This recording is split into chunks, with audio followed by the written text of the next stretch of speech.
इस कुएं को स्वयं भगवान शिव ने अपने त्रिशूल से बनाया था और काशी में मौजूद इस कुएं के बारे में आपने सुन लिया तो आप चौंक जाएंगे। ये एकमात्र ऐसा कुआं है जो आपकी भविष्य बताता है। और सिर्फ यही नहीं, इस मंदिर में शिवलिंग के रूप में यमराज की पूजा की जाती है। जी हाँ, वैसे तो काशी मंदिर और घाटों की वजह से काफी जाना जाता है और आज हम ऐसे एक मंदिर में हैं जहाँ काशी का पुराना इतिहास मौजूद है। कहते हैं ये कूप गंगा जी के धरती पे आने से पहले का बताया जाता है। भगवान शिव ने स्वयं अपने त्रिशूल से इस कूप का निर्माण किया था। लेकिन क्या ऐसा हुआ जो भगवान शिव को इस कुएं का निर्माण करना पड़ा? सुन के आपके होश उड़ जाएंगे। यहाँ राजा ब्रह्मदेव की हत्या हुई थी, तभी से इसका नाम धर्मकूप रखा गया। अब ब्रह्म हत्या क्या होता है? ब्रह्म हत्या का मतलब होता है ब्राह्मण का हत्या। किसी युग में किसी युद्ध के दौरान इंद्रदेव ने गलती से किसी ब्राह्मण की हत्या कर दी थी, जिसके वजह से इंद्रदेव को तीनों लोगों में मोक्ष की प्राप्ति नहीं मिल रही थी। तब इंद्रदेव को ब्रह्मा जी और शिव जी ने कहा काशी में तपस्या करने से मोक्ष की प्राप्ति हो सकती है। इंद्रदेव ने यहाँ आके तब तक तपस्या किया जब तक उनके ऊपर से ब्रह्म हत्या का दोष नहीं हटा। तभी इस कूप का निर्माण हुआ और शिव जी की प्राण प्रतिष्ठा की गई। यहाँ पास ही एक मंदिर है जहाँ कहा जाता है आज भी मंदिर के बाहर राजा देवोदास की आत्मा भटकती है। मन्नो के कुल में जन्मे देवोदास जब राजा बने तब उन्होंने भगवान शंकर समेत सारी देवी देवताओं को काशी से निकाल दिया था, लेकिन भगवान शंकर काशी से बिछड़ने का दुख सहन नहीं कर पाए। फिर उन्होंने भगवान विष्णु को काशी भेजा जिससे कि वो समझा सके कि वो गलत कर रहे हैं। भगवान विष्णु ब्राह्मण के रूप में आते हैं और राजा देवोदास को उनकी गलतियों के बारे में समझाते हैं, परंतु मुक्ति मिलने के बाद भी आज तक राजा देवोदास की आत्मा काशी से अलग नहीं हो पाई। आज भी यहाँ के लोकल्स रात में राजा के भेष में किसी को रोते हुए देखते हैं। और सिर्फ यही नहीं, काशी खंड में ये भी वर्णित किया गया है इस मंदिर में हर रोज एक सर्प उनसे मिलने आती है और आज भी 2 से 4 बजे के बीच ऐसी आवाजें आती है जैसे शिवलिंग पे कोई जल अर्पित कर रहा हो। ये तो हो गई मंदिर की कहानी। अब आज सावन का लास्ट दिन है और आज देखिए बनारस में किस तरीके से सावन का आखिरी दिन मनाया जाता है।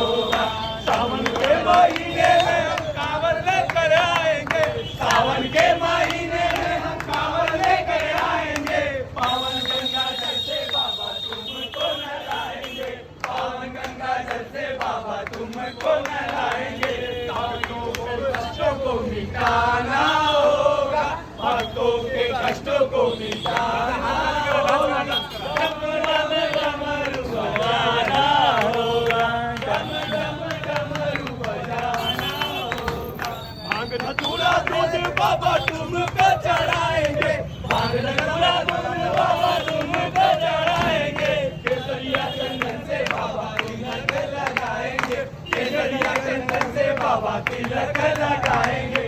भक्तों के कष्टों को मिटाना होगा, भक्तों के कष्टों को मिटाना होगा, डम डम डमरू बजाना होगा, डम डम डमरू बजाना होगा। तो भोले दानी बाबा जग से निराला है, तू तो भोले दानी बाबा जग से निराला है। हाथों में त्रिशूल गले में सर्पों की माला है, हाथों में त्रिशूल गले में सर्पों की माला है। मंदिरों पे चढ़ कर आना होगा, क्या बात है, कर आना होगा, डमरू बजाना होगा, डमरू बजाना होगा। डम डम बाबा तुमको